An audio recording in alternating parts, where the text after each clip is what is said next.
नमस्कार अंकिता किचन को मुझे स्वागत जनाऊँगी। आज मुझे करके देखी चूड़ा उपमा। आसतु देखीदे से कौन कौन सामग्री दरकार। से नहीं कि गाजर ताको छोट छोट कर काटी आ गोटे आलू आ बीन्स पियाज 4-5टा कंचा लंका आ चूड़ा 2 चामच तेल लुण धनिया पत्र हलदी गुंड आ जीरा। आसतु आरंभ करवा। कढ़ई बसैवा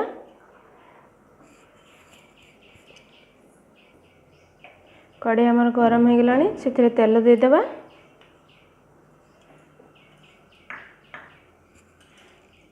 तेल आमर गरम हो गलानी से जीरा पकेदेबा।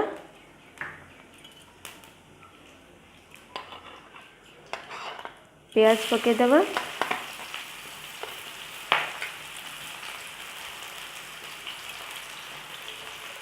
कंचा लंका पकेदेबा। ताको भल भाव में भाजिया।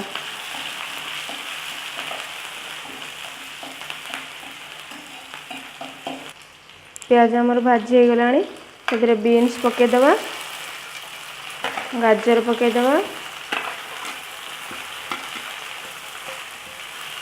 आलू पकेदेबा। सबु परिवा को लुण टिके पकेदेबा और सब परिवा को भल भाव में भाजिबा।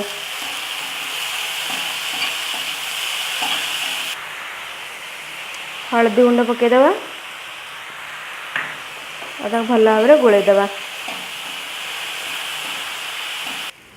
परिवा सिझापी आम घोड़नी देदेबा 5 मिनिट ता भितर चूड़ाटा को आम धोईदेबा। 5 मिनिट हो गला देखीदेबा परिवा केमती है।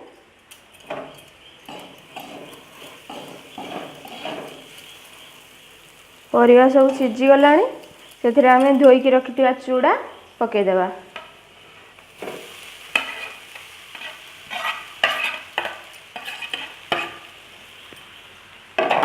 से अल्प लुण पकेदेबा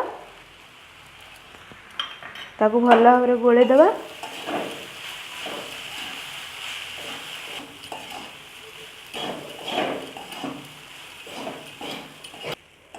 देखो 2 मिनिट रे प्रस्तुत हो गला हमर चूड़ा उपमा। भल भाव में गोलैदेबे से धनिया पत्र पकेदेबे ताकू गोलैदेबे। देखो प्रस्तुत हो गला चूड़ा उपमा। आपण आपको घरे बनातु और आपनकर एक्सपीरियंस मो संगे शेयर करंतु। जदि आपनको मो रेसिपीटी भल लगे ताले मो चैनल को लाइक करंतु सब्सक्राइब करंतु और शेयर मध्य करंतु। Thank you.